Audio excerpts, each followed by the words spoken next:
afraid I've got some bad news? I knew it. I love when he does that.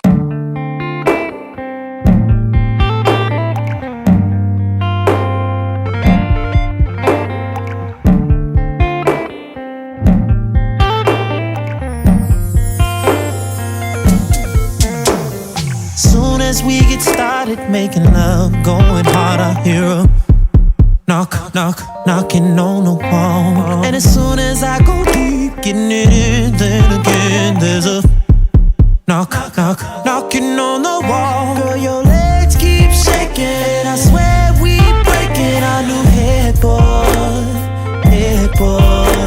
And the love we make, it feels so good. Girl, you know I'm proud. Looking at your lovely face, scream my name. You do it so loud. I bet the neighbors know my name. Where you screaming, scratching, yelling. Bet the neighbors know my name. They be stressing while we sexing. Bet the neighbors know my name. My name, my name. I bet the neighbors know my name. My Take this pillow right here. Grab this. And I know you're so excited. If you bite it, they won't hear.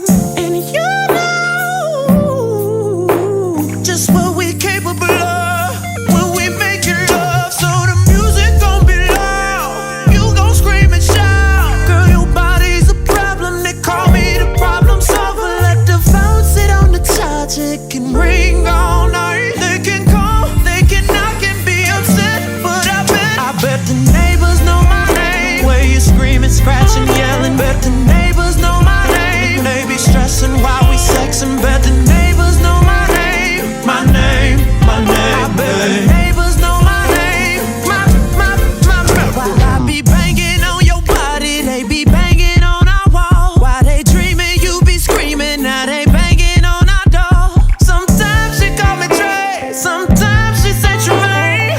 When it's all said and done, bet the neighbors know my name. Sometimes she call me Trigger, cause I make a body burn. They might think my name is Shoot. I make a cut. I bet the neighbors know my name. Where you screaming, scratching, yelling. Bet the neighbors know my name. They be stressing while we sexing. Bet the neighbors know my name. My name, my name. I bet the neighbors know my name. Bet the neighbors know my name. I bet the neighbors know my name. Where you screaming, scratching, yelling. Bet the neighbors know my name. They be stressing while we sexing. Bet the neighbors know my name. My name, my name. I bet the neighbors know my name. The way you scream my name, you scream my name. Oh, girl, the love we made. Girl, the love we made. Gon' keep 'em banging on the wall, but nothing's gonna change. I bet the neighbors know my name. Hello, ladies and gentlemen. Welcome to episode 270 of the Hoots podcast. It's just truly the nefarious brother Adam, aka Joshie Lopez. Hope you guys are having a wonderful week so far. It's been a week, to say the least. It's been an interesting week in the world of wrestling. It's been an interesting week in the life of Joshie, as it always is. And I am going through this solo this week. For those who are listening to the audio version, Britt Baker will be joining us via satellite, which means one thing. We had the return of the Thoughts of Dericho at the end of the podcast this week. So a little exciting news for you guys. Britt Baker is going to be sending us some pre-recorded clips over the next couple of weeks as he's getting back to his routine in the music realm. And he's still going to be a fixture of the podcast. This is going to be a little while before he gets back to doing like the video shows with me at the same time regularly. So shout out to Britt Baker. He's done a fantastic job being part of this podcast, and I couldn't be more grateful for what he's done for me as a friend and a brother, more importantly. But don't fret, Britt Baker's not going anywhere. You may not see him, but you'll hear him on the Hoots podcast and What the Hell is Wrong with AEW as well. Anyways, let's get into some plugs. You can follow me on Twitter, as you guys can see on the screen, at Josh Lopez Media. Make sure to follow me on Instagram at Joshie Lopez 94, at Josh Lopez Music if you want to see me do some guitar covers. And I got my website, prowrestlingtranscription.com. Make sure you check that out. And also, I haven't really been able to have a chance to plug this, but I've been doing a lot of analyst work on the SNE network with Andrew Baydala and Blake Mitchmore. And it's been a lot of fun being part of their growing network and their project. So I pop up on this show, Turnbuckle Trends. I try to pop up on the reviews when I can, when I have the time to. And always have a good time shooting the you-know-what with those guys. So make sure to check me out on the SNE network. Make sure to type that up at YouTube, youtube.com/the SNE network. And that's pretty much it for plugs. I mentioned it a little earlier for the Facebook videos. If you listen to the podcast this week, obviously we really are grateful for the support and weekly listenership. But more importantly, we want to get your feedback. So if you could leave us an honest review on Apple Podcasts, if you're an Apple Podcasts user, let us know what you think about the podcast. Not only we get a gauge of what you guys think of the show, positively or negatively, but it helps expand the reach of the show as well. So that's why I mentioned it each week. So please let me know. What do you like about the podcast? Is there something different you'd like to see us do on the podcast? We're always open to suggestions. So hit us up on Apple Podcasts. We got a lot to talk about this week. We got SummerSlam. We got AEW, of course. We got New Japan's got a pay-per-view coming up this Saturday in Los Angeles that I'm covering on Saturday night called Resurgence. I'll be making a preview for that segment, a preview for that show later on in the podcast. So we're going to start this off with the Good Brothers Q&A session as we usually do each week. For those who don't know, the Good Brothers Q&A session is basically we take questions from our good brothers and good sisters in the Hoots podcast nation, and we take their questions. And it's not just a wrestling-based Q&A session. We do get wrestling questions, but we get some about sports, real life, mental health, relationships. And this is a good opportunity for me to give some life advice as well when we do these segments. And this is my personal favorite part of the show. In case anybody doesn't know, this is my favorite part of the show because I get to interact with you guys and try to part some wisdom on you guys and try to give you a little different perspective on life than you usually would. You usually would because I think on a higher level than most people, and that's not coming off as braggadocious. I'm just being honest. I think in a different wavelength than most people, and I look more at things at face value than hypotheticals or what ifs or anything like that. I hold no punches. I don't miss my words, and I want people to take something positive from this podcast each time you listen to it or even watch it. So that's why we do the wisdom part on this as well. Anyways, let's see if I got any questions here in the Facebook questions here. Shout out to Brett Strupsel in the chat box. He says, did he see that Candice LeRae and Johnny Gargano announced their pregnancy today? Yes, I did. I want to give a quick shout out to Johnny and Candice LeRae, the wrestlings. They got a new addition. They're bringing a kid to the world. That's really cool. I got to see that this morning. Really cool Instagram post that they share. So congrats go out to Johnny and Candice on the announcement that they're having the baby. That's really, really cool. All right.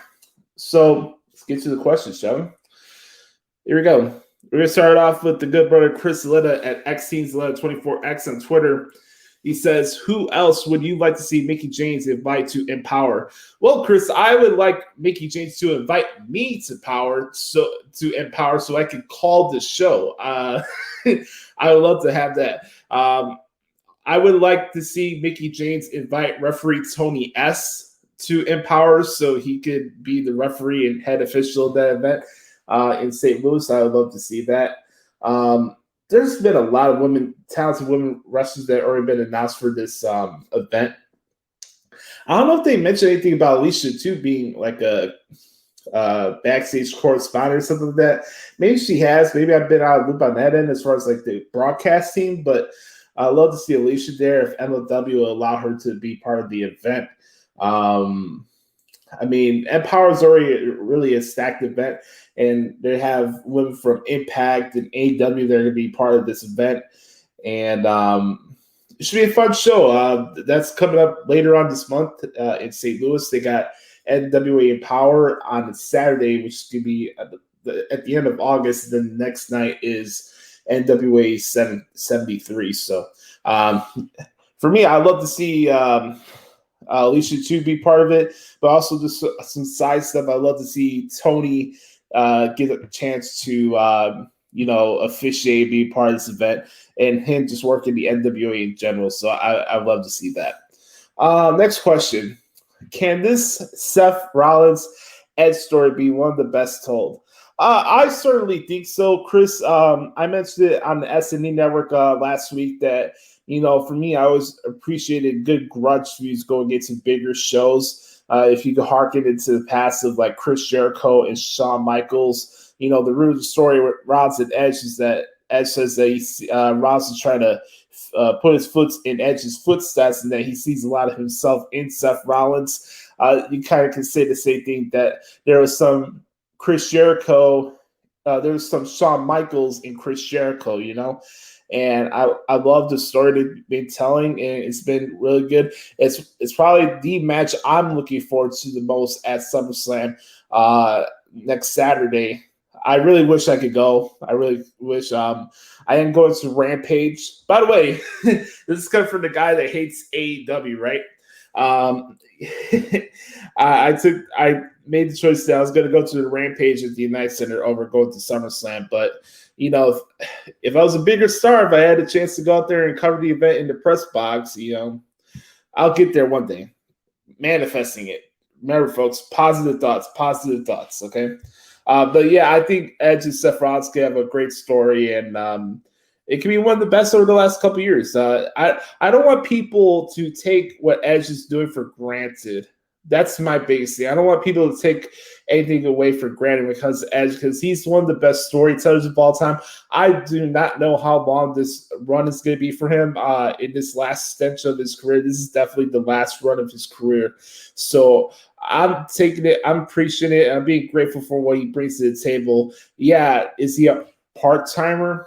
Sure, but he's one of the best that this industry has ever produced, and he's elevated people along the way. And if you don't think this feud is going to do numbers for Seth Rollins in the positive trajectory, I don't know what else to tell you.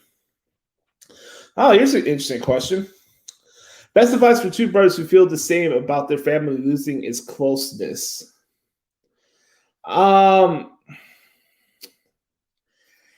I mean, that's murky waters. I don't know what the situation is per se.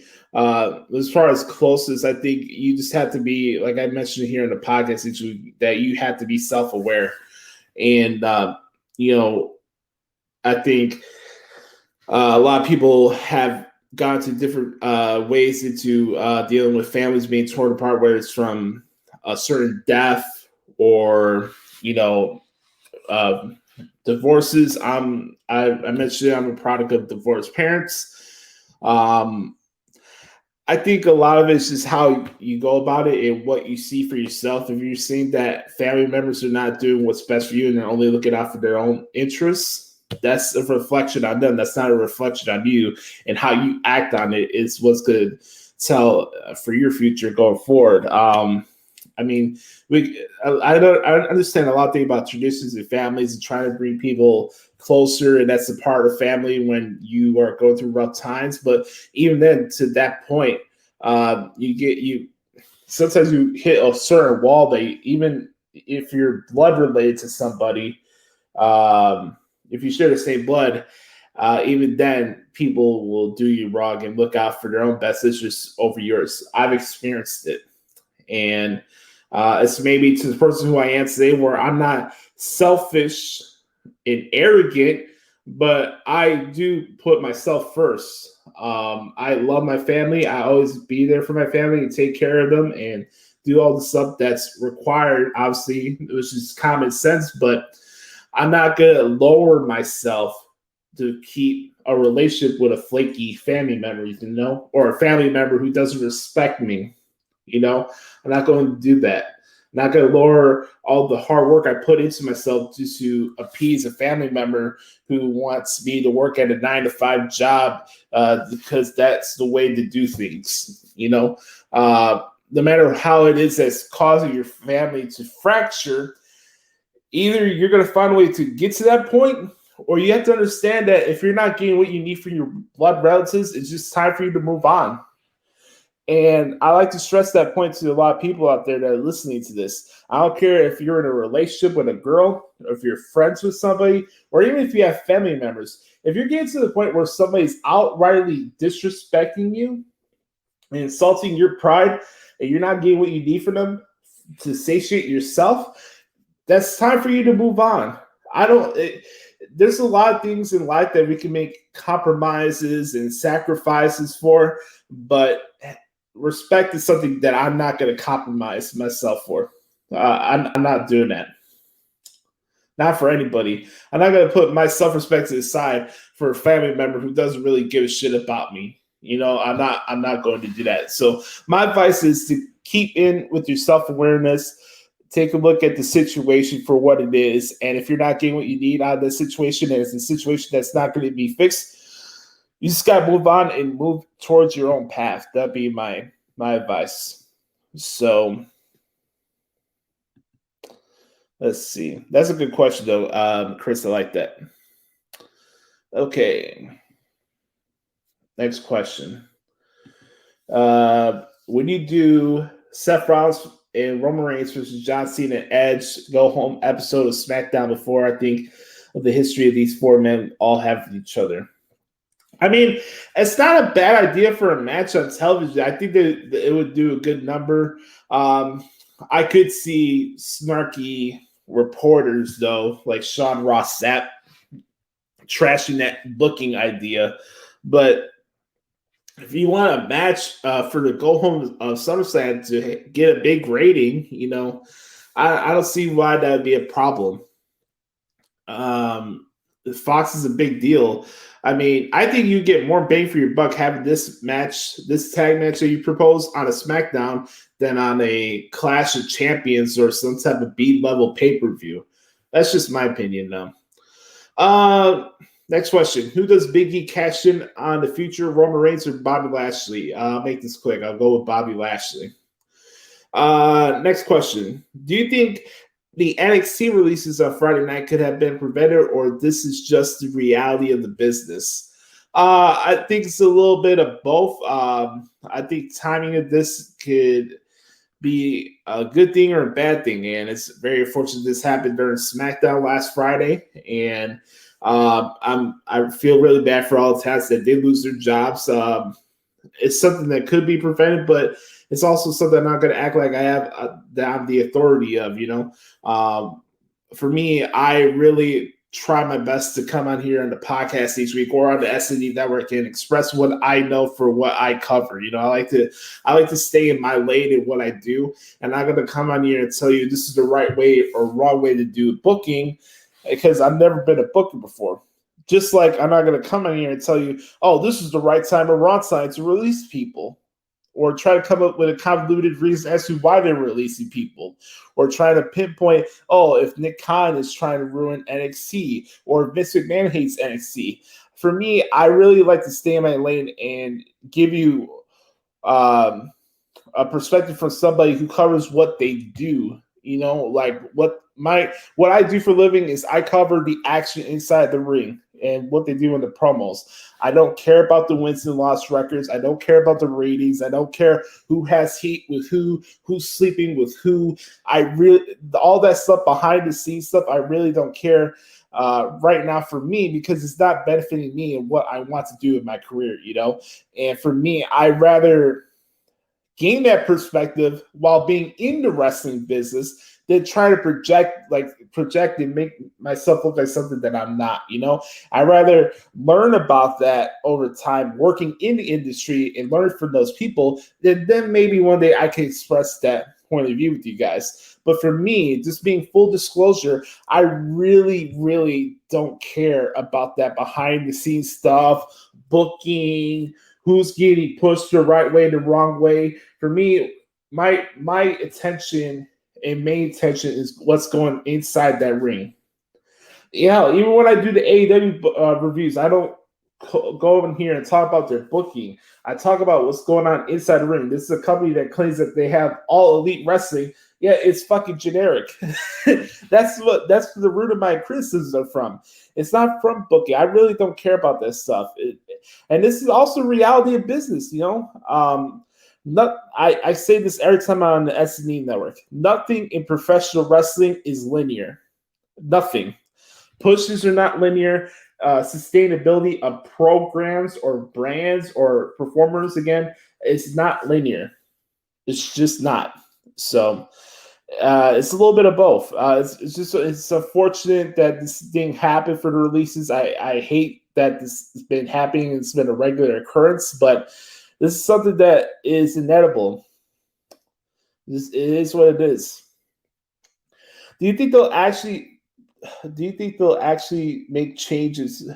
Do you think there'll be changes made to NXT after Takeover? I don't know what the scale of it is as far as how many changes they're going to make to Takeover. I'm sure there'll be some, but for me, I feel like it's all in what they do about it. I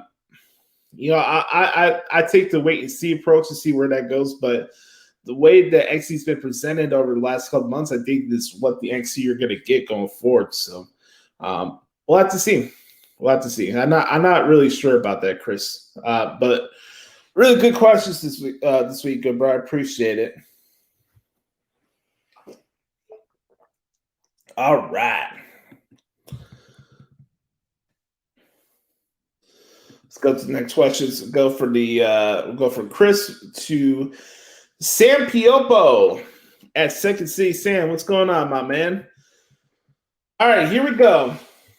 He says, with fans reacting badly to how Tony Khan has punished Max Caster, do you think this is the first step of fans/wrestlers turning away from the product? That's a tricky question, man.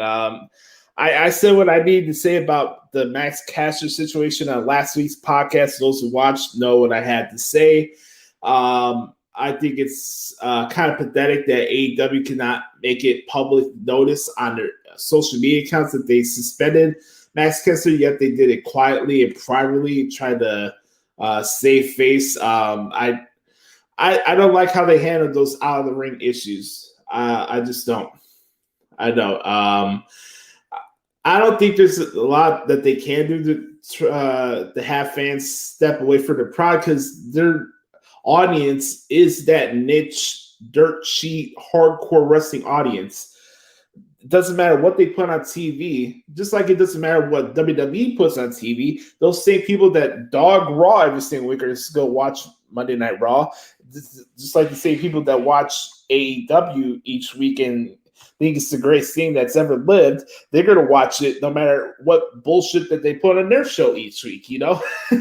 But the more you have these guys like Sammy Guevara and Max Caster or Jimmy Havoc and these other people who make AEW look bad, I feel like AEW, unfortunately, is at a Teflon part of the – I feel like they're Teflon to a lot of wrestling fans these days. I feel like they do no wrong, and that could be further from the truth. So, again, it's tricky, but I mean – it's also a testament and kind of revealing of their culture, you know, Sam. I think out of anything that I took away from this situation is that the culture with AEW is that you can do whatever the hell you want. It's hand gliding each other, patting each other in the ass. Patting each other on the shoulder and saying, "Hey, brother, you did a good job." No room for critiques, no room for filters, anything like that. I just think it's an anything goes zone out there in Jacksonville, Florida, and that's unfortunate because it shows through their product each week. They think they're Teflon, they think their shit don't stink, and their performers have that elitist attitude and mindset, and that's just the culture of their organization. That's just what it is. I can't be more upfront than that, what do you think the ceiling is for Gigi Dolan? Well, her waterfall ceiling is unlimited. I'll just say that. I mean, have you seen the chick? Like, holy shit. I like her character and her presentation. I like what she's done in the ring. She's very talented what she does. I've seen her work in the NWA. She's very good at what she does. Let's see a little bit more of her vignettes and promos as the weeks go by. But I think the ceiling is high for her. It's just how she goes about it. And again, like I said, nothing in wrestling is linear. So I think Gigi has I think she has a bright future ahead of her. I will say that. Are fans overreacting about the reset of NXT? Your advice to them is wrestling fans overreacting. That's like the understatement of the year, right? Oh man,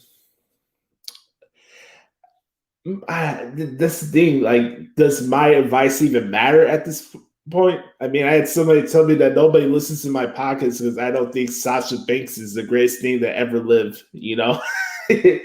My advice to them would be is ask yourself, really, what do you want out of professional wrestling? That'd be my advice to them. And take a step back and ask yourself what you really want out of wrestling. Because I feel like right now, as much as people like to tell you that this is a great time to be a wrestling fan, from my observations from social media and the shows and stuff I've listened to and watched, I don't feel that.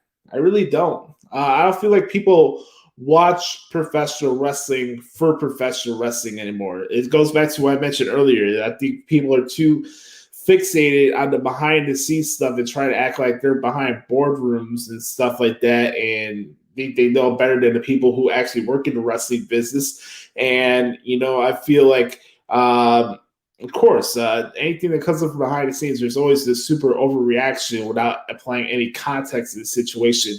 Yeah, the ROH era of NXT was going to have to evolve sooner or later. It's just part of business. So if that bothers you that NXT is not going to have the same vibe as a Ring of Honor or New Japan or whatever, I mean, what else were you expecting? NXT is not its own company. I don't know why people get this confused. Yeah, they had a different style of wrestling. It was alternative in that way, but that didn't make NXT its own company. It's a brand of the WWE, and they have their right, whether you agree or disagree with their decision-making, they have their power to do what they want with their own product. So, again, what do you want out of wrestling? And if this is something that bothers you that much, there's a lot of wrestling out there to watch.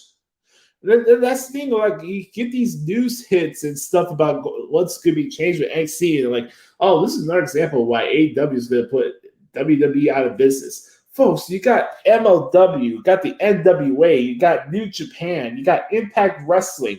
There's more to wrestling right now than AEW outside of WWE. And here's the thing. For as much as you guys talk shit about how WWE's going out of business, you guys do nothing to elevate the business of these other promotions. Yes, for a little while, you'll get some buzz out of Impact and some of these other promotions on social media, but what about their business? You don't buy their pay-per-views. You don't go out of the way to get their merchandise. You don't you don't put your money where your mouth is. So as much as you talk shit about WWE, SmackDown is still hovering over 2 million viewers each week. Raw is still in the top 5 on cable every single Monday night. And I'm saying this while telling you that Raw and SmackDown is not even my favorite show that WWE produces each week. So you have to really take a step back and ask yourself, okay, if all this bitching I'm doing about WWE and how they're going to go out of business, and this is not my style of wrestling, yet they're still making money out of their ass, making record revenue from the Attitude, even more money than they made during the Attitude Era. Yet I hear it every week.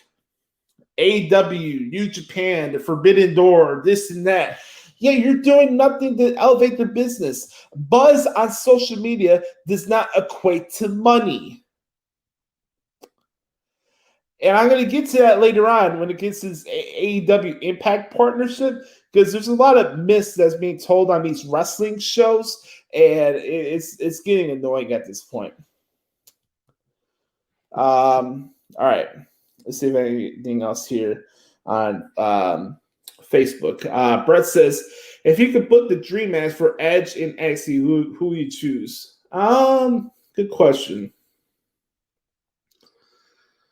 Man, that's I'll probably go with Tommaso Ciampa. Why not? I guess, or Johnny Gargano.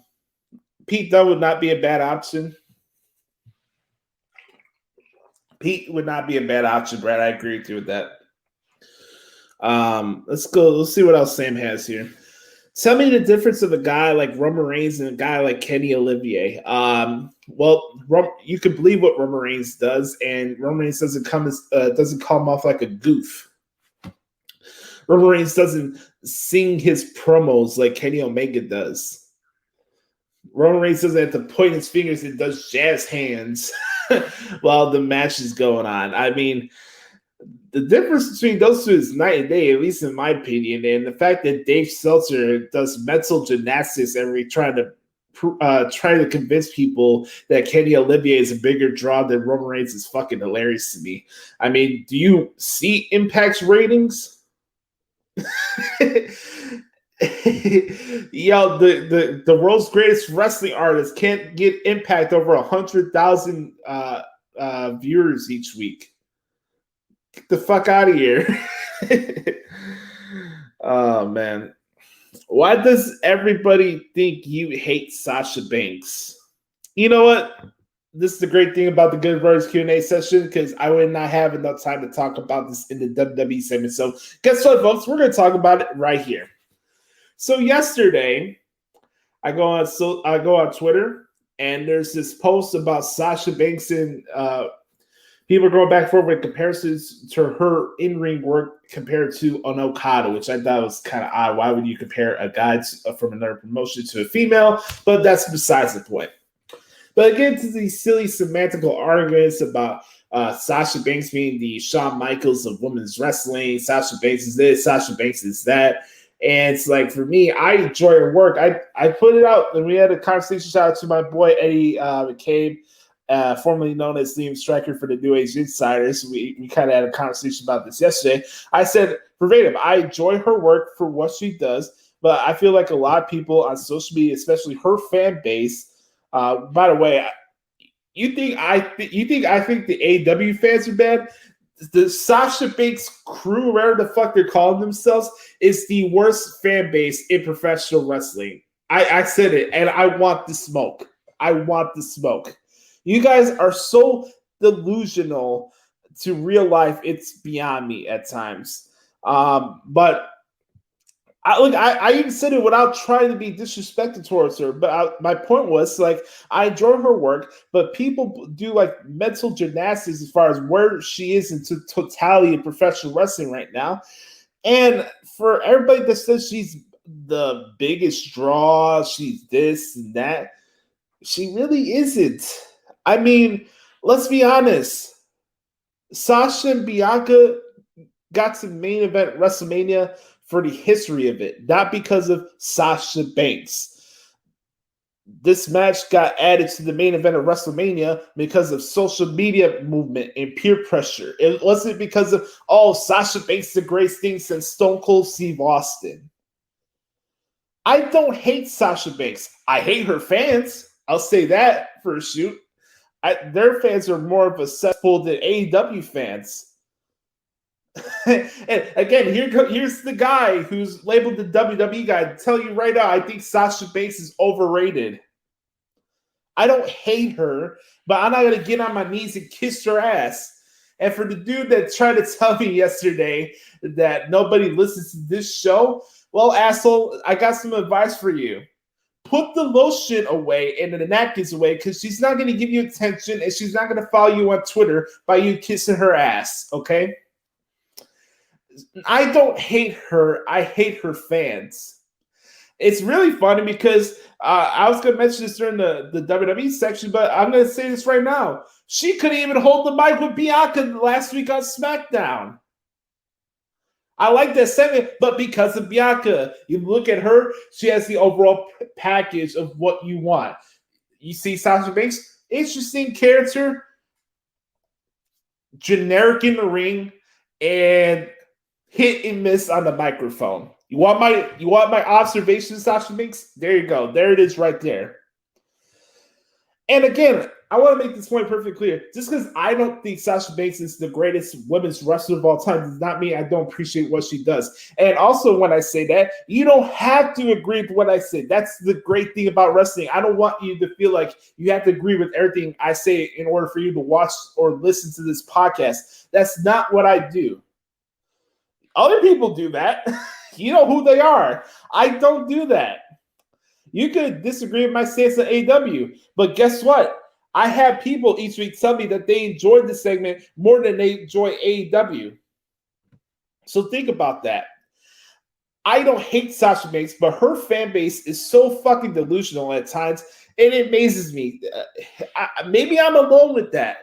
But for those who are watching right now, you're going to tell me right now that Sasha Banks is the greatest women's wrestler of all time? Really? Oh, man. Okay. More power to you, bro. More power to you. All right, here we go. Do you think the Bears defense regresses like it has each of the last 3 seasons? Regress? I don't think this year they're going to regress. I mean, they are getting older. But I would take the look of, because they haven't had the turnovers they had in 2018 or something like that is the reason why they're regressing. It's more the fact they're on the field way too much. And we got an incompetent head coach who can't call offense to save his life. I mean, that's just what it is, you know. What is going wrong with the White Sox? I don't think there's something going wrong. I mean, it is a long baseball season. They still have a large margin of a lead there in the division. So I'm not really overly concerned with what's going on right now. Sure, do you want to lose the series to the Twins on the road? No, but I don't know how we go from sweeping the Cubs over the weekend to losing 2 games to the Twins. And it's like, oh, the sky's falling. I really don't get that mindset from people. But anyways, play devil's advocate and convince me, a Cubs fan, to continue buying tickets at outrageous prices to watch a AAA ball club. I don't know what Tom Ricketts is doing, but he needs to get his head out of his ass. I'll say that first off. I feel like Wrigley Field should be turned into a parking lot because they decided to try to renovate that area more than focusing on having a sustainable ball club. I'll try my best for it, but it's like the ticket prices are ridiculous. I'll agree with that. The team will be a AAA ball club for the next couple of years, but I will say for you have a lovely fiance, obviously, right?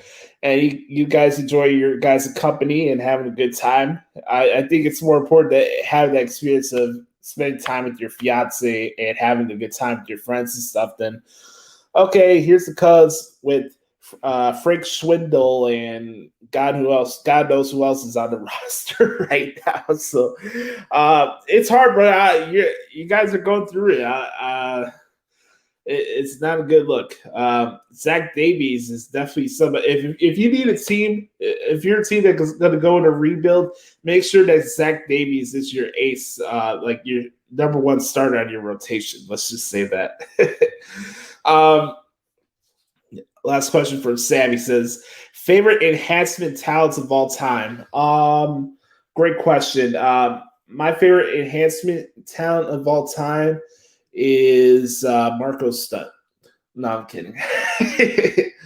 I mean, there's been good ones over the years. I mean, you talk about George South. They used to be called carpenters back in the day, or people like to say these days, jobbers. But basically enhancement talents are good enhancement talents for what they are. I know he was treated like an enhancement talent, but I thought Damian Sandow did a great job in that. Curtis Axel as well. I mean, it's hard to pick out of the litter, you know. I could say Gilbert, but that's more of a comedy gimmick shtick, you know. Enhancement talents. You know, there's a couple on NWA that I enjoy watching. They lose a lot, but they're good to watch. Like I enjoy watching Jeremiah Plunkett, somebody like that, you know, or Marche Rocket or something like that. Those guys are very talented what they do. They don't win a lot of matches, but for me, it's a struggle for me because I don't like calling wrestlers enhancement talents or jobbers, but I understand their role at the wrestling show and I appreciate what they bring to the table. I'll say that, especially like the young lions in New Japan. Obviously, they're wearing black trunks, they lose all the time, but they're learning. So I don't like calling them jobbers, you know. So yeah, those probably be my picks though. But great questions, Sam. I really appreciate those ones. Those are really good. Okay. Last set of questions here comes from the good brother Nate the Great at Psycho Nagiri. What is your all-time favorite story in wrestling history? That's easy. That's the reveal of Kane as Undertaker's brother. That's my favorite story of all time. Next one. Do you hope they announce loser leaves NXT stipulation as for Colin O'Reilly 3? I don't think they had to. I mean, it's kind of a given. I mean, if you're going through 3 stages of hell, you should find a way to have somebody leave the brand at that point. So I think that's a given. I don't think they have to announce it that it is loser leaves NXT, but I think it's a given date that's probably what's going to be the case. If Joe beats Cross, who could beat Joe? I'm hoping for Pete Dunne. Well, I think Peter Dunne, as Kyle O'Reilly would say, is a good feud right off the bat for Samoa Joe as the takeover. You know, you have a guy line up. You know, they've been having some stare downs over the last couple weeks, so I think that's something you could go into. And that's the thing. How long do you expect Samoa Joe to be the NXT champion? That's the interesting thing. Who was the most shocking release? For me, I think it was Bronson Reed. It has to be Bronson Reed. I don't understand that. I really don't.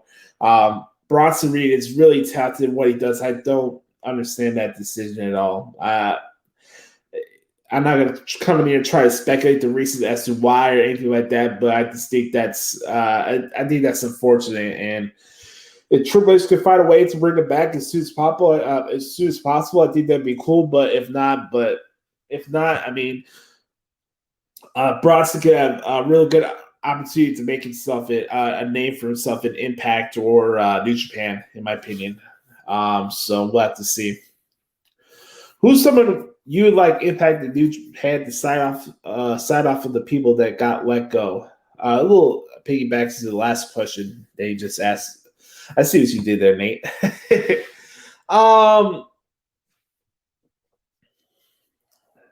That's a good question. I mean, I like to see Impact in New Japan, you know, give Tyler Russ a shot. His name was Russ Taylor in New Japan, and New Japan Strong. Excuse me. So he would be a good option. I think Leo Ruff would be a good option on Impact Wrestling in the exhibition. I think that'd be pretty cool.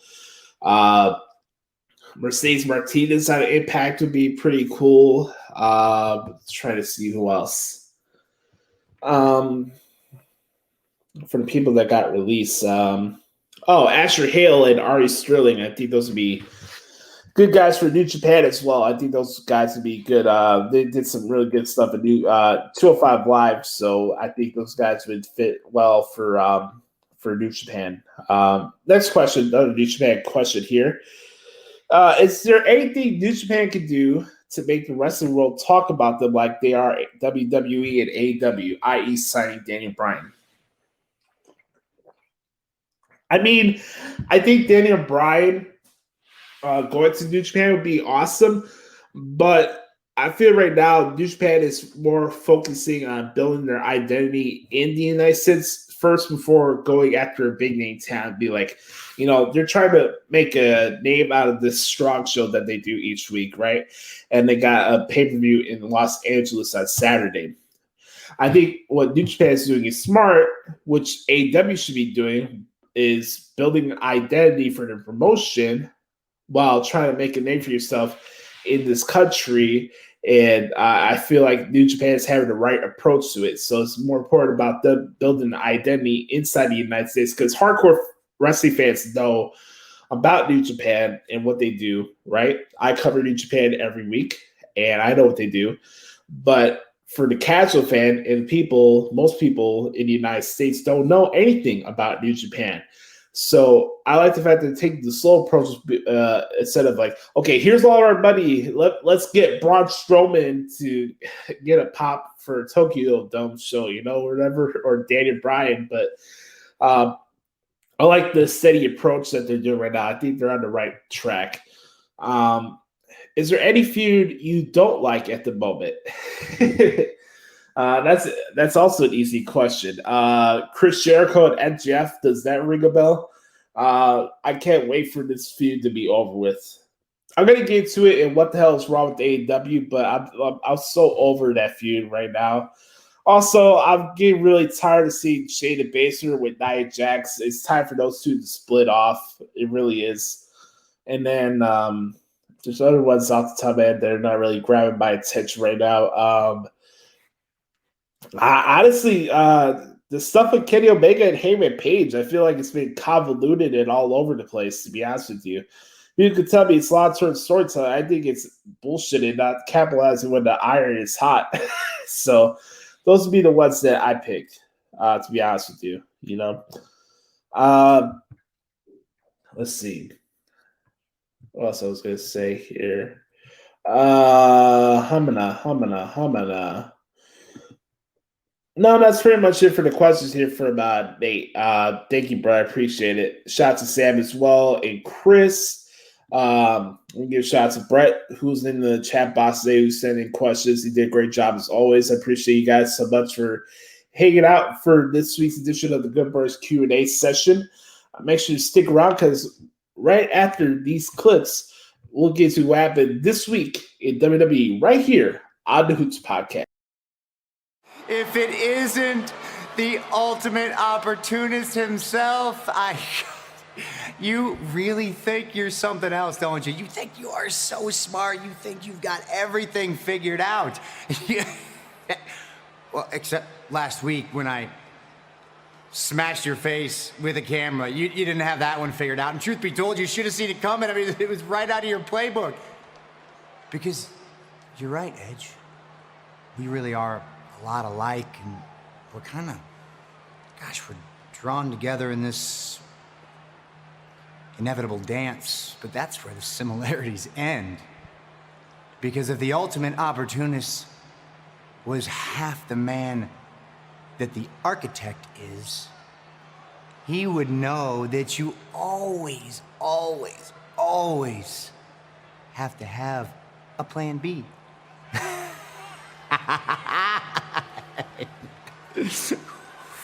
I got a plan B. Oh, yeah. I got a plan B. What about you and I, one-on-one for the first time ever at SummerSlam? Oh. Tampa likes it. Hey, cool your jets. I mean, look, I've got you wrapped around my little finger. You're eating out of the palm of my hand. I call the shots around here, not you. You understand me? You and me at SummerSlam. You know what? Let me think about it. Let me think about it. I got a lot going on. Let me just think about it. But while I'm mulling it over, maybe you should think about it. What are you getting yourself into, man? You know what it's like to have my boot on the back of your neck, and you know what happens when I stomp somebody's face into the mat who has a perfectly healthy neck. What do you think is gonna happen when I stomp someone's face into the mat whose neck has been fused not once, not twice, But 3 times. I'll tell you what's gonna happen, man. Your little comeback, it's over. Your career's probably done. I mean, and I don't know what kind of future you're gonna have as a husband and as a father. You shut your mouth. I mean, you got 2 little girls at home. I know what it's like. You don't talk about my family. Get their names out of your mouth. See, you want to sit up there, you think you're the mastermind, you're the architect, right? Oh, yeah. I look at you, you're some kind of fever dream of Russell Brand, a televangelist, and Colonel Sanders. Oh, hallelujah. You keep circling back to me. You're infatuated with me, but it never works out for you. No. You see, I helped eliminate you from the 2020 Royal Rumble. Forget about that? I eliminated you from the 2021 Royal Rumble. Look, you don't get to spin the narrative here. Because you didn't finish the job in 2014 when you had the chance, and now it's biting you in the ass. You don't get to spin the narrative here, pal. This isn't about... You're damn right I do, because what really bothers you about me is you know you're trying to walk in my footsteps, but you can't fill them. Because at the end of the day, you're just edge light, kid. No, shut up! Hey, shut your mouth! That's it, I've had enough. I'm not a light version of you. I'm not a light version of you. I am better than you in every single way, and you know it.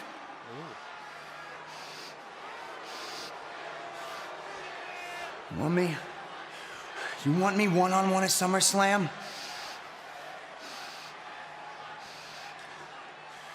You're on.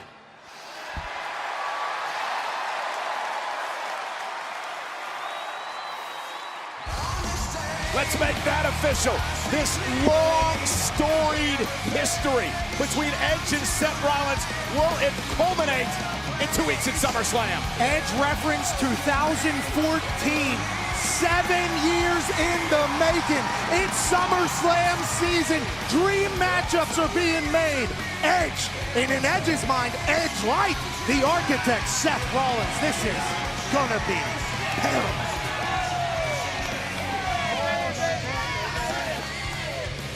All right, folks, welcome back to the Hoots podcast. Here to talk about what happened this week in WWE, as we usually do. Try to go over quickly over what happened on Raw and SmackDown. We don't hit every single topic, every single segment from the shows because there's a lot of WWE programming, and we can't have a 4-hour podcast, you know. So, you just heard the clip right there of the Seth Rollins and Edge segment for this past week's Friday Night SmackDown. As we're in this next transition of the Who's podcast, as Britt Baker's going back to his school routine, and we're not doing the live podcast. We're going to be bringing back some of the audio elements that we bring to the Hoots podcast, just like I used to do back in the day in my old pro wrestling experience days, where I was doing a radio show by myself, and we bring in some interesting segments or clips from the previous week's programming for context. No.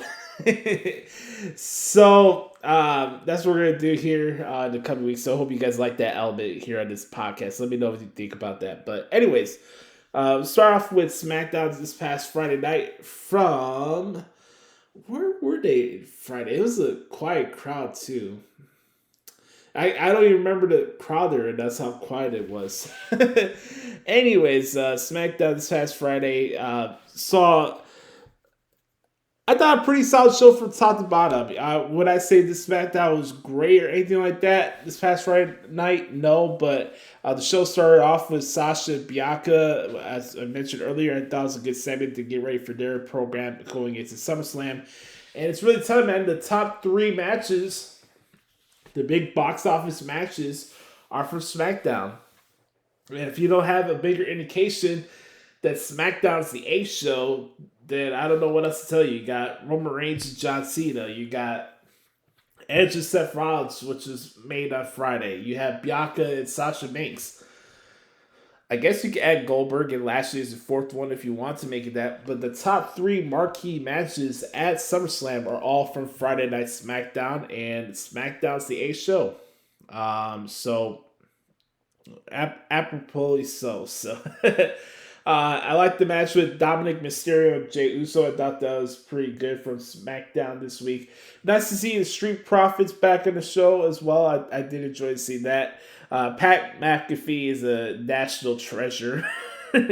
Calling Baron Corbin a bum-ass Corbin. By the way, if you guys have not seen the latest Baron Corbin TikTok video that they put on Instagram, I feel like someone is listening to this podcast right now because I did mention that they should do a skit where Corbin like arrives to the arena and like the guy doesn't recognize him and Corbin's like, "I'm right on the truck."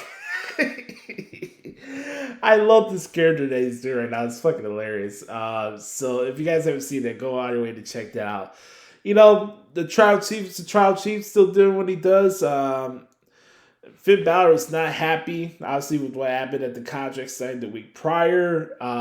Looks like we're going to have some type of confrontation sooner or later with John Cena and Finn Balor, so we'll have to see how that goes tomorrow night on SmackDown. I would say probably you get John Cena. I wouldn't be surprised if you see John Cena and Finn Balor tomorrow night at SmackDown. I would not be surprised by that. We'll have to see how that goes down, but the Tribal Chief is still the Tribal Chief at the end of the day. It's the island of relevancy, like you said on the Pat McAfee show yesterday. You're on the island of relevancy for a reason, and Roman Reigns builds you up. You don't build him up, he builds you up, pal. So, I know a lot of the buzz for SmackDown started to get taken away by the NXT releases, but I thought SmackDown as a show, releases to the side, I thought it was a pretty solid show. Kind of same thing as I thought for Monday Night Raw this past week. I thought this show was better than the one I attended. I'll say that. I did have a good time going to a wrestling show, but watching the transcript back, I can understand why people thought last week's Raw was miserable. I just thought this week's Raw had better match offerings than the one we got in Chicago, which is really unfortunate. It really is unfortunate. Probably our punishment for CM Punk and AEW and all that stuff. Who knows? Maybe I'm just thinking too much about it. But Raw had some really good matches like Sheamus and Ricochet. I really enjoyed that match. Folks really need to start putting some respect on Sheamus' name. They made the announcement that it's going to be Sheamus and Damian Priest for the United States Championship at SummerSlam. That's another match that I'm really looking forward to. This SummerSlam card is loaded, folks, with really good matches. And we're going to be making predictions for the Slam of the Summer next week on the Hoots podcast. No.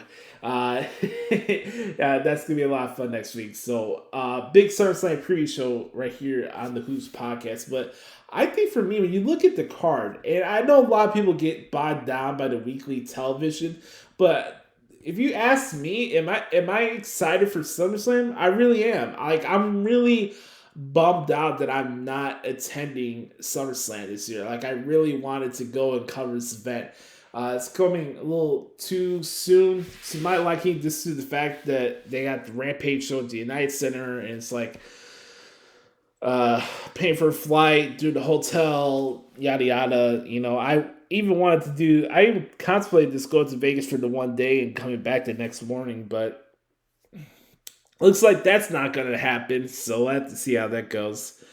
But again, the card is really good. Going back to Raw, I like the little vignette they did with Elias. I thought that was pretty cool. Some stuff that I thought that was a miss this week. Let's see. I'm not into this stuff with Alexa Bliss and Eva Marie. I don't know where this is going, and I don't know who's benefiting who from this situation. Don't get me wrong. I love seeing Eva Marie on my screen, but that stuff is not going anywhere. R-Truth and Tozawa were cracking me up with their 24/7 segment. I thought that was fucking hilarious. Let's see what else on this program. The show for Monday was really centered around the return of Randy Orton. Randy Orton does not get the respect that he rightfully deserves. I I think he's probably one of the best smooth wrestlers I've ever transcribed in my life and watched as a fan. I've seen his entire career so far. And Randy is just really good at what he does. And he's another guy like Rey Mysterio where you're not going to appreciate him until after he's gone from wrestling. And it's really unfortunate because he's one of the best of all time, and you should appreciate him while he has. That's like I mentioned earlier about Edge. I don't want to take his run for granted because once he's done for wrestling, you're not going to have a guy like that around. And I think that's unfortunate for the industry. And I think Edge, I think Randy Orton's another guy that's awesome. And no matter how long, I don't know how many years Randy Orton's going to continue to do this, So appreciate the good talents while they're still around, is what I'm saying. Damian Priest and Morrison, another good match. Randy Orton and AJ Styles, I thought it was a good match. I wasn't really too crazy about the stuff with Nikki Cross and Rhea Ripley and Charlotte Flair. I feel that's another feud that's been kind of all over the place, and I think all three need to go in separate directions after SummerSlam. That Raw women's division is lacking an identity, and I don't know who is going to win that match next Saturday, but much as I love Charlotte Flair, this whole feud has been all over the place. So, see, you hear that? I wonder if people actually do listen to this show because people think that I just put everything WWE does over, and that's not true. I don't come in here and throw a hissy fit over the shit that I don't like. I just move on to the next thing. But I have a different approach. I'm different. It is what it is. Let's see what else. We had Randy Orton and AJ Styles in the main event. I think the story they're gonna go with eventually will be AJ Styles and Omos putting their tag titles on the line against Orton and Riddle. I think they'll find a way to get to that next week. With next week being the go home show for SummerSlam for Raw. That show's gonna be in San Antonio if I'm not mistaken. So we'll have to see how that plays out. I'm sure we'll talk more about it on the S&E Network on Turnbuckle Trends this week. And we'll see how that goes. But I think overall for Raw SmackDown, I thought this week for both shows was better than most weeks. Sometimes we got to go through bad weeks of main roster television, but I thought this was a good week for both shows. Let's get into some talk about NXT. Looks like the card for Takeover is set. Let me go over it with you really quick. We got LA Knight against Cameron Grimes 3. This is for the $1 Million Championship. With an added twist, if LA Knight beats Cameron Grimes at Takeover 36, Ted DiBiase will have to become Knight's butler. I like that. I really do. I dig that. By the way, as I mentioned earlier, shout out to the Garganos on the announcement of their pregnancy. I think that's awesome. Looks like we'll probably get Isaiah Scott and Santos Escobar added to this card sooner or later, or maybe the NXT after that, but it looks like we're getting closer and closer to seeing that matchup for sure. We have Walter against Ilya Dragunov Part 2 for the NXT United Kingdom Championship. My personal favorite match of last year is getting a redo on U.S. soil at the Capitol Wrestling Center. And it's probably going to be the best match that the Capitol Wrestling Center has ever produced since Edge and Randy Orton at the greatest wrestling match ever. I know I'm going a little hyperbole there, but I think Walter and Dragunov are going to fucking kill it. And if you guys have not seen their first match, go out of your way to watch it. The only sucky thing is they're not going to have the time that they had for their first match. But, Walter's an attraction, and Ilya Dragunov is really, really good. So I'm really looking forward to that match. Then we got Raquel Gonzalez putting her NXT Women's title on the line against Dakota Kai. And then we got Adam Cole against Kyle O'Reilly in a 3 Stages of Hell match. It's a regular match, right? A street fight and a steel cage if it happens to get to the third fall. And then finally, we have Killer Cross against Mojo for the NXT Championship, which I think should be the main event of the show. That's just my opinion. I'm kind of old school that way. I just, for me personally, would like to see the world champion close out the pay-per-view, but that's just my opinion. So that's what's going on for NXT. And then finally, one last thing I wanted to mention here when it comes to WWE is NXT UK. We got to start the NXT UK Heritage Cup tournament, trying to find a new number one contender for Tyler Bates' NXT United Kingdom Heritage Cup Championship. I want to give a shout out to Jordan Devlin and the A-Kid for last week's main event. They had a 30-minute Iron Man match. It was fantastic. Another match I would recommend you guys go out your way to go check out. I had a lot of fun typing that down. And by the way, I think I may found a new wrestling crush, everybody. Blair Davenport. I'm bowing down to you. My God, her waterfall is off the fucking chain. So, really quick, folks, that's my recap of what happened this week in WWE. Really excited for SummerSlam. Excited to see what they do with the SmackDown feuds tomorrow night as I'm recording this on a Thursday. And we'll make predictions for the Slam in the Summer next week, right here on the Hoots Podcast. All right. As I just said that, we're going to, before we get to our main event segment, we got two of them this week for you guys. I want to quickly tell you guys about what's happening this weekend in Los Angeles, as we have the AEW New Japan Pro Wrestling's Resurgence special for the Torch at LA Coliseum. This card is so loaded, but if it wasn't for COVID, I would say put this show inside that Coliseum.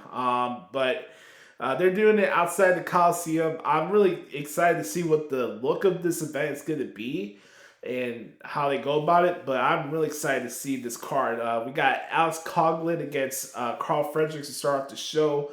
Fred Ross, Rocky Romero, and Wheeler Yuta against TJP, Clark Connors, and Ren Narita will be a 6-man tag team match. We got Jon Moxley and the person to be announced at the show against the Good Brothers. My guess will be Sami Callihan will be there.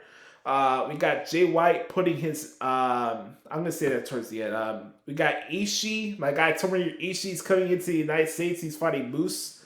So that's going to be awesome. Another match here, a 10-man tag. We got Team Filthy's Tom Lawler, JR Kratos, our guy, the Barican Oos, Danny Limelight, and the West Coast Wrecking Crew, who just joined Team Filthy last week on New Japan Strong. They're taking on Leo Rush, Fred Yehai, Yuo Uemura on Exurgent, and Brody King and Chris Dickinson, otherwise known as Violence Unlimited. That match is going to be insane. And then the two marquee matches, at least in my opinion, Lance Archer against Hiroshi Tanahashi for the IWGP United States Heavyweight Championship, and then Jay White against David Finlay for the Never Openweight Championship. So Resurgence is going to be a fucking awesome show, guys. I'm really excited to cover this event. I'll be honest with you, I'm more excited by this card than I was for the Ring of Honor New Japan show at Madison Square Garden a couple years ago. This card is going to be insane. I'll have the cards for that event on ProWrestlingTranscripts.com, so be on the lookout for that. But I'm really, really excited to cover this event on Saturday, and make sure to check out the transcript later on. And that Jay White, David Finlay match is going to be insane. So shout out to Kevin Kelly, Alex Kozlov. They're doing commentary as well on that event. And that's going to be a fun night of wrestling. So shout out to everybody in New Japan. And New Japan Strong is going to get a big boost as a brand, as a show coming off this pay-per-view event. I hope it comes off with no glitches or anything like that. It's going to be a fun time. And I'm really looking forward to Saturday night. It's going to be an awesome show. I'm really, really excited by it. So with that being said, it's time to give the people what they want. What they all been waiting for.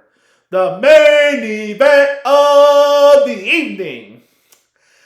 It's time to talk about what the hell is wrong with AEW. We're going to start this off with Brother Carter in a 3, 2, 1. It's time for What the Hell is Wrong with AEW?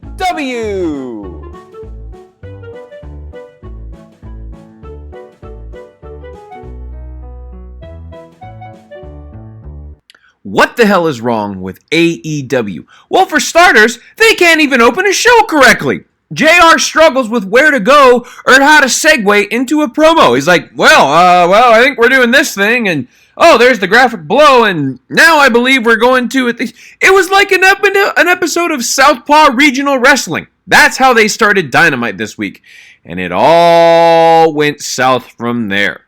And it didn't take long, because then comes the worst theme song in all of wrestling. No, and Brother Adam, it is not Sami Zayn's theme song. The worst theme song in all of wrestling is the Elite theme song. It is Be the Elite. It is the worst theme song. It's so annoying. Super Kick Party. It's ridiculous. But to be fair, it accurately represents how awful the Elite is. They are without a doubt the most overhyped set of champions of all time. I actually feel bad for JR having to lie to the audience about how quote-unquote good the Elite is. Then later on in the night, they had this stupid basketball promo. Imagine if that happened on Raw. Think about that. What if that promo happened on Raw? It would be ripped to shreds. And oh my God, but this double standard exists. It makes absolute no sense at all. Also, Don Callis, or as I like to refer to him, or I've heard him referred, Don Phallus, absolutely sucks. He is without a doubt the worst person to be on commentary. I mean, Shivani and JR can't even fake liking him well. That's how bad the commentary team is. This whole opening match was just tragically bad. It was a typical Elite match. All 6 of them are good athletes who are just performing spots and stunts. That's all it is. And then you can throw in Dante Martin, the Seidel brothers. Now, Dante Martin is pretty athletic and acrobatic, and that's cool. But again, where's the storytelling? Where's the pacing? It's just spot. Oversell if you're Kenny Omega. Spot, pin. Typical Elite match, boring. I have nothing else to say about that. Let's see. Looks like we're getting Kenny Omega and Christian Cage all out as opposed to CM Punk, so I'm glad I was wrong about that. I should say, now that we've got all the way out, let me go over some of the things I actually enjoy. Well, no, I'll talk about them as we go. Has Tony Schiavone become Mean Gene Okerlund? Apparently, he's now the person that goes and he does the commentary, then go and somehow he's the interview person.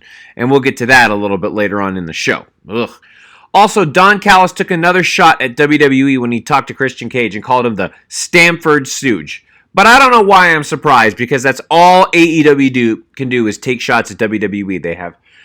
WWE will always live rent-free in AEW's head. AEW has no concern about creating their own identity. They just care about being cool and pandering to the internet marks.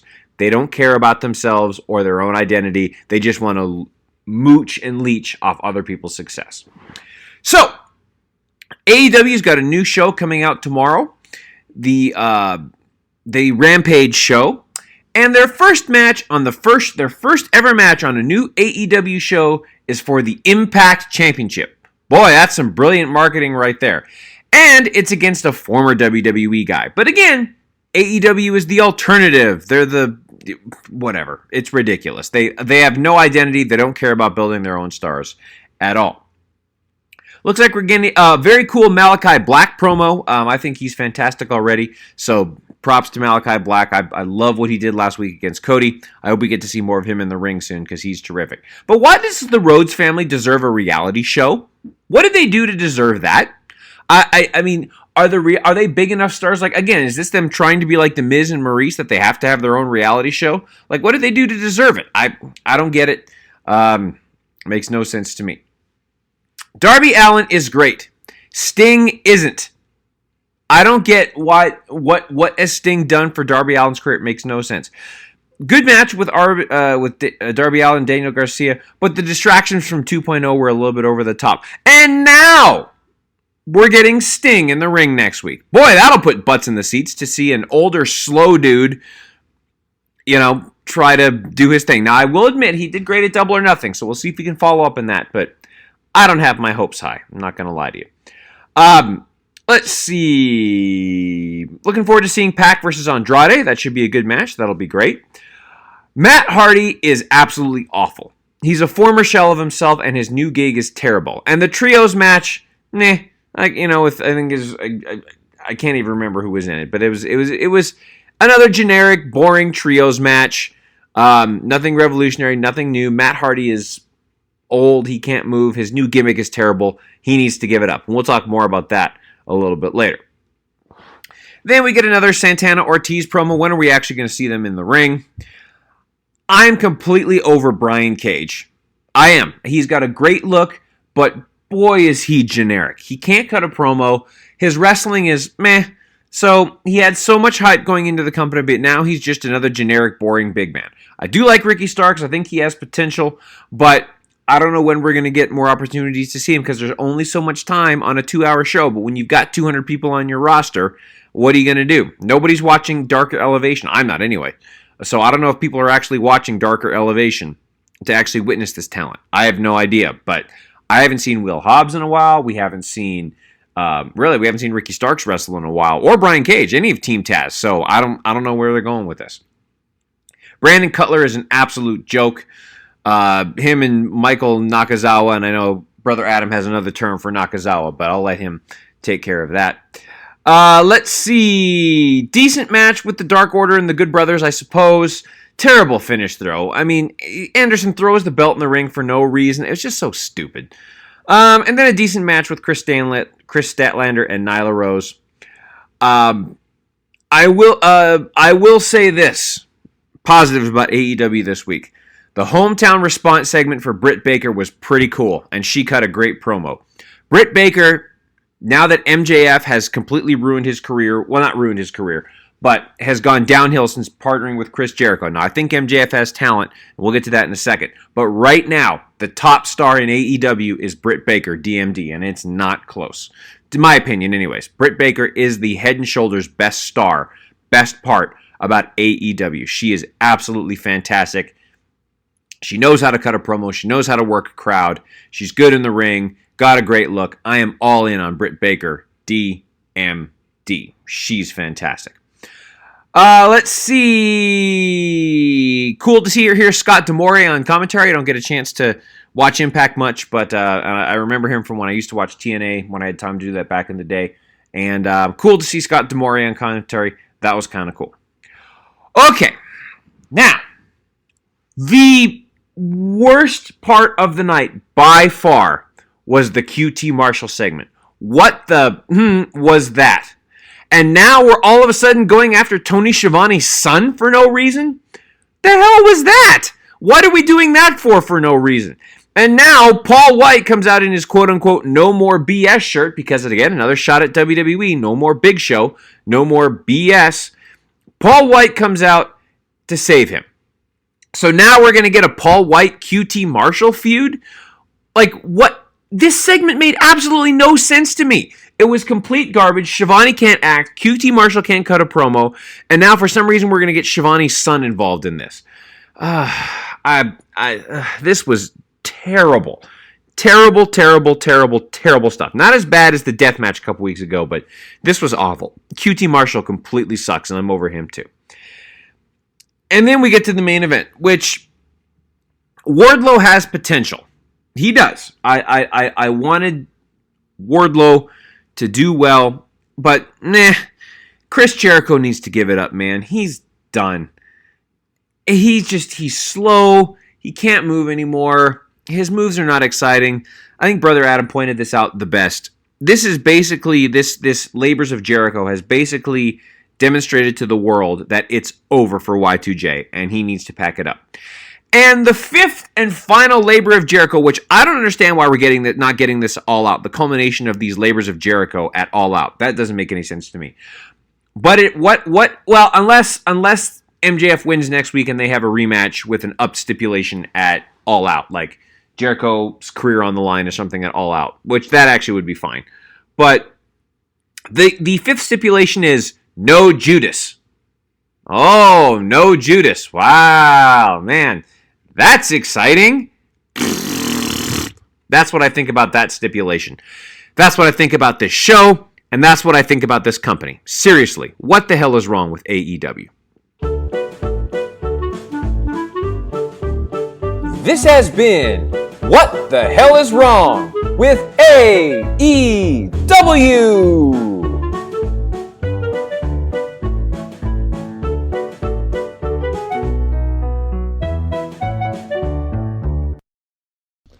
Haven't done this in a while. Thank you, Britt Carter, so much for your submission this week. Appreciate you, as always, my man. You hear Britt Carter just a little bit with the Thoughts of Dericho's as well. All right, now my turn to talk about what is wrong with AEW. What isn't wrong with AEW, ladies and gentlemen? That's the question I ask each and every single week on the podcast. Well, we'll start it off at the beginning. We had the Elites against Dante Martin and the Seidel brothers. First, before I absolutely obliterate this match, I want to give a shout out to Dante Martin for maximizing his TV time. Despite the fact there's an incompetent referee letting him do whatever the fuck he wanted in the match. I want to give shout out to him because he had a good showing for himself, and I thought he looked fantastic in the ring. All right, got that out of the way. Not a knock on Dante Martin. Now let's get to what the people really want to hear. This match fucking sucked. I'm just going to be upfront and frank and just get it right out of the way. This match was complete and utter ass. Okay? So when you look at what this was a almost 20-minute match of moves, arm drags, simultaneous tags that I hate, this trios match nonsense with Rick Knox, the dead corpse ref, as I like to call him, in the ring. So we have Kenny Olivier, we got Pie-Face Buck and Balding Buck in the ring, Buck Hogan, right? And they're going against Who Gives the Shit brothers and Dante Martin. Tell me who got over in this match besides Dante Martin. So the first 30 minutes of the show was to have a shitty trios match attached with the announcement that Kenny Olivier is fighting Christian Cage at All Out! Not only that, they're having Christian fight Kenny Olivier on Rampage on Friday, where some having the feeling that Christian could surprise and beat Kenny Omega to win the title, even though next week on Impact's Emergence pay-per-view, Kenny Olivier is fighting Brian Myers for the Impact World title. Oh, follow along with me, folks, because it's hard to, even for myself, to follow along with all this stuff that's going on. So, the whole thing here is that we're supposed to build up towards this big Kenny Olivier Hangman Page match. You know, 2 years after Hangman Page lost at the first All Out to Chris Jericho, and he lost the world title match in Chicago, and 2 years later he's going to find a way to get his revenge on his former tag team partner. This long-term storytelling. So the Mark Booker decided to go with the tapping into the hype and buzz about his new big signing, CM Punk and Daniel Bryan, and completely forgot about Hangman Page. But as a consolation prize, since we're not having Hangman Page fight Kenny Olivier at All Out, and then most likely that CM Punk nor Daniel Bryan will fight Olivier at All Out, we're going to have Christian Cage fight Kenny Omega at All Out. So we had this convoluted ass 10-man tag team match the prior week, 2 weeks ago, where the Elite beat the Dark Order, where the Dark Order can't get a tag title match in the pay-per-view. Yet they get an Impact World Tag Team title match this week on Dynamite. Like, do you notice how convoluted this is? Like, I'm having a hard time trying to follow along with this. So next week on Dynamite, we're having the Young Bucks fight Jurassic Express for the World Tag Team titles. Who the hell is going to fight the Young Bucks at All Out with a 2-week build? Answer me that question, Sherlock. Is it going to be a triple threat match, a fatal 4-way with the Jungle Express, the Lucha Brothers, and Dark Order? Is that what we're going to do? Oh my God, man. Oh my God. I can't believe it, man. You have a trios match to start off the show, and you got just unbelievably shitty and incompetent incompetent officiating. I don't know what the hell is the purpose of having Bryce Remsburg and Aubrey Edwards and Rick Knox if they're not going to do their jobs. Or at least have somebody backstage actually get in their ass and actually call them out for the mistakes they make on air. I can pinpoint these mistakes because I'm transcribing every move that happens in these matches. And there's no story being told. It's just movement. And you hear JR constantly point out, it's not the first time Knox missed something. They treat it as a joke. This is supposed to be the serious sports-based wrestling promotion, yet, oh my god. This is supposed to be the serious sports-based wrestling promotion where we have your top heels act like fucking goofballs. And, on the same program, we're having Miro defend the TNT title against a 1-39 Fuego del Sol. What the hell are we doing here? What are we doing here? Miro against Fuego in a who gives a fuck ball. Man. I try to give the benefit of the doubt of the show each week, but if it's not the 17 match card on AEW Dark this week or the excessively long Chaos Project and Bear Country match that I can't get out of my brain threshold this week, or the nonsense of Kenny Omega against Christian Cage for an Impact World title, even though they're fighting each other a lot 2 weeks in advance. Picture if that happened on Monday Night Raw. Let's say we had Roman Reigns. Let's say Roman Reigns was the double champion, right? But we're going to have Roman Reigns fight John Cena on SmackDown for the WWE title, but we're going to have the Universal Championship match at SummerSlam. Picture how much shit that WWE would get from that from a booking thing. And I rarely ever mention stuff about booking when it comes to our AEW reviews, but this is one I can't not talk about, This is all over the place. And by the time you get to the all-out pay-per-view, outside of the possibility of having Jon Moxley and Tanahashi, when we found out that Pocket is going to fight Andrade, those are two interesting matches. But outside of that, what other incentive is it for me to watch this pay-per-view besides already knowing that my guy CM Punk is going to show up? What's your main event? What's your World Tag Team title match? Serious sports-based wrestling. Yeah, we're holding everything off to the last week to give out the announcement, but the AEW promotion with long-term storytelling. Kiss my ass. The wins and losses matter, yet Fuego del Sol is fighting Miro on Rampage. 1-39! Let's quickly go over the stuff I did like in the show, because I don't want to be labeled as a hater, right? We had Daniel Garcia against Darby Allin. I enjoyed the match. I thought it was good. I thought it was good for what it was. Chris Statler got a victory over Nyla Rose. That was nice to see. I liked the stuff with the Malachi Black promo. I thought that was really good. And then what else I liked from the show this week? Trying to think off the top of my head. The announcement of Pac and Andrade. I think that's going to be an awesome match. If anything, that's probably the match that should kick off the show at All Out. So I think that's a good match for that pay-per-view. Now, let's get back to what everybody wants to hear.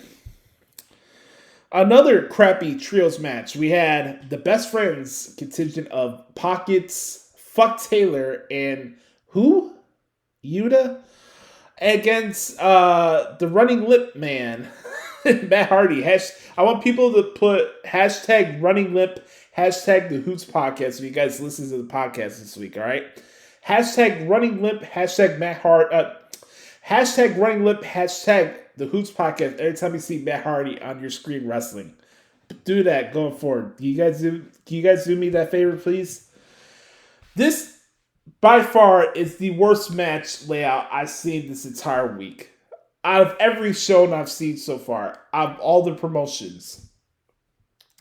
This match made no sense. How in the ever-loving fuck do you do a spot in the corner where there's an obvious tag where the referee saw Cassidy do the blind tag? Quen does a move, like I think it was like a suplex or something like that. My bad, it was Yuta. Yuta did a suplex on Quen, right? It was a bridging German suplex. And then Resurgence is doing the count, and Quen is not the legal guy! Oh my god, man. And then you got like 15 people at ringside because it's AEW, WCW, my bad. We had AEW have 15 people at ringside for this sloppy ass trio match. If you know what this segment told me is that Private Party has regressed. Repeat, regressed. The Hardy family office sucks. I'm sick of seeing Matt Hardy wrestle. This match can go the fuck home and stay the fuck home, as B-Rob would say. Gotta take a swig of water because that's how ridiculous that match was. Then we have the Impact World Tag Team titles on the line. So, hey, Dark Order, even though you could have had a chance to fight the Young Bucks at All Out and get a nice reception for the Chicago crowd, guess what? Here's your consolation prize. You get a tag team match on Dynamite for the Impact World Tag Team titles against the Goof Brothers. Yes!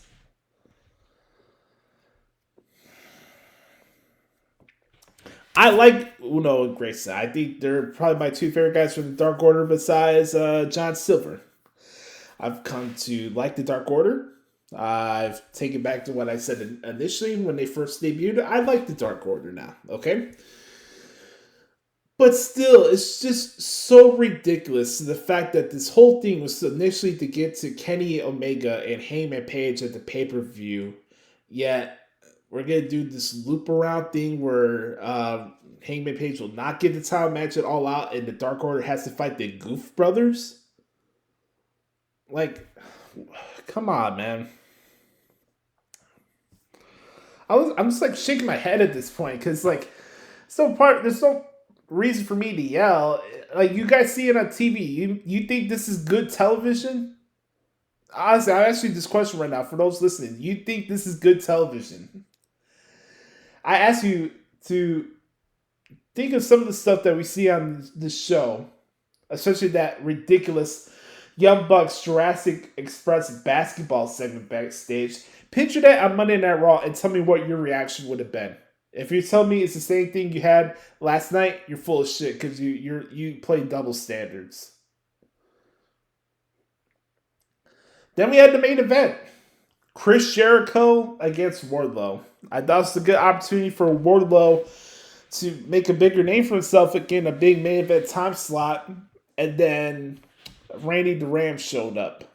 Folks, it's time for Jericho to get some time on TV. I'm not going to come on here and say that the guy needs to retire or anything like that, but it's time for him to go do his Fozzy tour, get some time off of TV, and get back into shape because it's just not a good look. I said it already. The labors of Jericho have exposed the fact that his in-ring stuff is not good to what it used to be, or even what he was doing 2 years ago. It's just not a good look. I don't really know what else to say. I kind of felt bad for Wardlow for how that match layout was. I did not enjoy that main event. It was not good. And for me, I'm just ready for this feud to be over with. I really am. Like, I don't even care if they fight each other at All Out at this point. Because, honestly, besides like the Moxley Tanahashi match I mentioned and the Pac and Andrade match, honestly, what is the purpose to watch All Out? What's the purpose to it? I don't get it. Yet, I hear Tony Khan... I did something that I never thought I would. I actually took time to watch and listen a full segment interview with Tony Khan on Busted Open. Tony Khan has a weekly hit with Busted Open that they do every week before Dynamite. And This is my first time listening to it. Now, I'll say this. I don't have any personal issues with Tony Khan. I think he's a good person, and he's done a lot of good things for people in the wrestling business. And I would like to have a conversation with Tony down the road and, get to pick his brain on what the identity of AEW is. Because if I can't figure it out, I'd love to have the guy who started the company tell me what the identity of his promotion is, so I can get a better understanding where I'm not getting to the point where here I'm trashing this product every week. I'm trying to be the bigger person here, guys. I want to know a reason of what the identity of this fucking mud show is, but I'm listening to this and it's like, again, like I mentioned earlier in the Q&A, it's just everybody's kissing each other's ass. There's no hard questions, or it's like LaGreca is literally just like got the chapstick ready just to get on his knees to kiss Tony Khan's ass the entire interview. The same thing with Tommy Dreamer. Has Tony done good things in wrestling with AEW? Absolutely. But oh my God, it was a 25-minute ass kissing session. It was rough to listen to. I'll just say that. Not as rough as that Chris Jericho Wardlow match, but rough nonetheless. On that note, I just want to let everybody know that is what the hell is wrong with AEW. All right, folks, we're going to wrap this up. I want to thank you guys so much for hanging out with me for this week's edition of the Hoots Podcast. Hope you have a wonderful weekend. As always, remember to dictate the pace of your life, and always remember to be the authentic product that is yourself. You can follow me on Twitter if you like, at Josh Lopez Media. Make sure to hit me up on Instagram if you like, at Joshie Lopez 94. You can check me out on the SNE Network every single week. Do some analyst work on there, so check me out there. And also bookmark ProWrestlingTranscriptions.com. Have a wonderful weekend, everybody. We'll be back here next week to make our predictions for the Slam of the Summer. No! And we'll be ready to make predictions for that show and NXT TakeOver 36. With that being said, make sure to enjoy Resurgence this weekend. And we'll be back here next week for another edition of the Hoots Podcast. 29 more episodes away from reaching 300. It's unbelievable. I'm Joshie. Have a great weekend, everybody. Now let's send it off to Brother Carter for this week's edition of the Thoughts of Dericho. Yes, sir. And now, the Thoughts of Dericho. Listen well, man. Welcome, one and all, to the segment that will never find its release or future endeavor from wherever you get your podcast. It is the Thoughts of Dericho, featuring the one, the only, Brother Carter. I apologize that it is time for me to be back via satellite for the foreseeable future, but unfortunately, when you're the director of operations, big things popping, little things stopping. You know what I'm saying?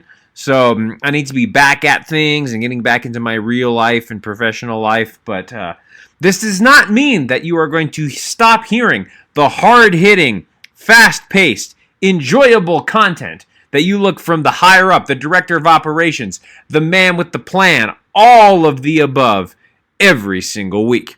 Looking forward to being with you in this adventure going forward. But believe me, my time on the Hoots Podcast is not coming to a close anytime soon. But what is coming to a close right now, unfortunately, is several releases that have occurred over this past week via NXT. 12 superstars were released, and that's obviously the big news of the week, is that 12 superstars were released from NXT. The biggest names on this list for me, Bobby Fish, Bronson Reed, Leon Ruff, Mercedes Martinez, I think are the biggest ones there. And I'm still trying to figure this out. Clearly NXT is going in a different direction. It doesn't make sense to me because, Bronson Reed's a former North American champion. Bobby Fish, former NXT Tag Team champion and a part of the Undisputed Era, which is a tremendous, tremendous faction in NXT. By many, thought of by many as one of the best factions in WWE, and Mercedes Martinez is incredibly talented as well. So I don't understand what the direction WWE is going. This could mean great things for AEW, Impact, Ring of Honor, all the above. I certainly know that these superstars are going to get another chance because there's some very, very talented names on this list.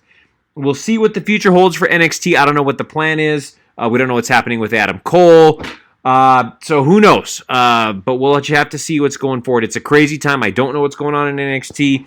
Nature of the business, man, and I know that all of them will find work in the future, for sure. Okay, switching gears. Let's talk about a little bit about SmackDown and a little bit about Raw this week. Both shows were fine. Nothing, there's a couple of great moments on both shows, but nothing, like revolutionary. But let's talk about them just a little bit. Starting with SmackDown, obviously we're getting the match with Sasha Banks and Bianca Belair. Very much looking forward to that. I enjoyed the match with Belair and Vega. I'm glad Zelina Vega is getting a chance to shine a little bit. I think that she does really great work, and so I'm really looking forward to that. They got about just under 10 minutes to do what they needed to do, but both of them are great. And obviously, Bianca Belair is killing it. Her and Sasha will have a great match at SummerSlam. It'll be curious to see where they go with the women's division from there, but good stuff there. Starting to tease once again, perhaps maybe starting to plant the seeds of Dominic Mysterio turning on his dad. There was a slight distraction, and then Jey Uso got the win against Dominic. So I think there'll be a turn coming at some point. I don't know if that will happen at SummerSlam or after SummerSlam. We'll see. But Dominic turning on his dad will happen eventually, and that could lead to a fun match between father and son some point down the road. Let's see. What else? Paul Heyman continues to be gold, continues to be absolutely incredible. His thing about Cena stealing the contract and all that kind of good stuff, that promo. Then he made fun of Tom Brady and all that stuff, Tampa Bay Schmuccaneers and all that kind of good stuff. So, interesting stuff with Paul Heyman. He continues to be great. Roman Reigns continues to be great. We knew we were getting the match at SummerSlam, but I love that stuff. All terrific. Let's see. We're finally getting Edge and Seth Rollins at WrestleMania. Great promo by both. Both of them are Edge just continues to be on top of his game. It's automatic. It's just fantastic. It's going to be a terrific match. Some might say a dream match that we might have never seen, but that's going to be great. Both of them know exactly what to say, exactly how to pace their promo. Really looking forward to that match at SummerSlam. That's going to be absolutely terrific. Let's see. Street Profits continue to be amazing. I love Montez Ford. I think he's the star of that group. We'll see what have to happen with them.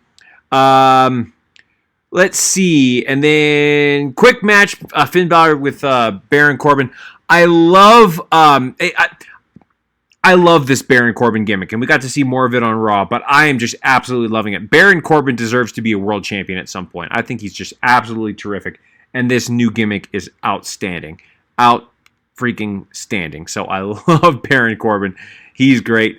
Of course, the Bloodline stands tall to end the show. So I don't know what... I have to assume that we'll get Finn Balor versus Roman Reigns at least once after WrestleMania. And I know there's been talks about Roman Reigns and Seth Rollins having a program in the fall. I think Seth Rollins is going to get the win over Edge at WrestleMania. But I hope that we get to see a match with Balor and Reigns, because that could absolutely steal the show, and that will be incredible. Switching gears to Raw. Again, Randy Orton comes out. He's finally back. So, Orton is just one of those superstars that he is, he can do no wrong, and the fans will love him. I think it's absolutely great. The chemistry with Orton and Riddle is fantastic. We'll get into that here in just a little bit. And so we'll talk about that a little bit. Baron Corbin coming back. That's funny. The whole line with, Corbin takes a man's money and his dog. I think that's great. And Corey Graves, man. Corey Graves steals the show on Raw. I tried to Venmo Corbin money this weekend, but his phone was out of minutes. And Graves was also great later on with The Miz, but we'll get to that a little bit later. Good stuff with Baron Corbin and Drew McIntyre. Drew McIntyre and Baron Corbin can both work with anybody. So a great match. I love all that stuff that's going on. We finally get Karrion Kross getting a win over Jeff Hardy. Something just seems not right about Karrion Kross and his stuff on Raw. Honestly, I think part of it has to do with the entrance. The arena needs to be darker for his entrance, and of course we need Scarlett. I think once Karrion Kross is officially done in NXT, drops the NXT Championship to whoever he's going to drop the title to, then can finally focus on a good entrance, and with Scarlett doing the NXT presentation on Raw, Karrion Kross as could be an absolute superstar. I love Karrion Kross. Can't wait to see what we're going to do here. Man, anytime Alexa Bliss comes out, the We Want Wyatt chants are going to be coming up. And WWE is going to have to figure something out to get back with this, because they got to find out a way to re-sign him or something. Because, and I don't know if they're just trying to troll him. I don't know if the fans are trying to put themselves over. I don't know. But I can say that they are all, whenever Alexa Bliss comes out, they're all about the We Want Wyatt chants. This match was okay, I guess. I don't have an answer for that. Sorry. I said Alexa, and then my speaker in the background went off. Yeah, thanks. Sound speaker whose last name is Bliss. Anyway, we get a close-up of Lily who gets a wink, and then we get a roll. Look, I get what they're trying to do with the angle. You could do that in the Thunderdome. You can't do that with live people. It doesn't work. You've got to, if you're going to play mind games, do them on the screen or in backstage vignettes. You can't do it during a match because we're not in the Thunderdome and you can't manipulate the virtual audience. It doesn't work anymore. That's what I think anyway. Another great match with Ricochet and Sheamus. Ricochet is fantastic. Sheamus is wonderful. Him and Damian Priest are going to have a great match. We go into Damian Priest with John Morrison. The Ruse is finally up with the Miz. And then he runs off. So I don't know what's going to happen with Priest and Sheamus and Miz and Morrison, how that's all going to intertwine. Obviously, we're getting Priest and Sheamus at SummerSlam, which I predicted about 6 months ago. Damian Priest will win the United States Championship at SummerSlam, and it's about time because Priest has superstar all over him. Let's see. Mansoor makes the save on Mustafa Ali. We'll have to see. Eventually, the student's going to become the teacher. Mansoor will eventually defeat Mustafa Ali. Again, please, just call them Dominik Dijakovic and Dio Madden. I can't tell you how many times I've said that, but that's what needs to happen. Let's see. Reggie doing stuff backstage with Tozawa and Truth is great. MVP Lashley cuts a great promo. That's just terrific. And then, of course, we got Nikki Ash, Rhea Ripley, and Charlotte. They're all still intertwined. Good match with Nikki Ash and Rhea Ripley. Nikki's finally starting to come into her own.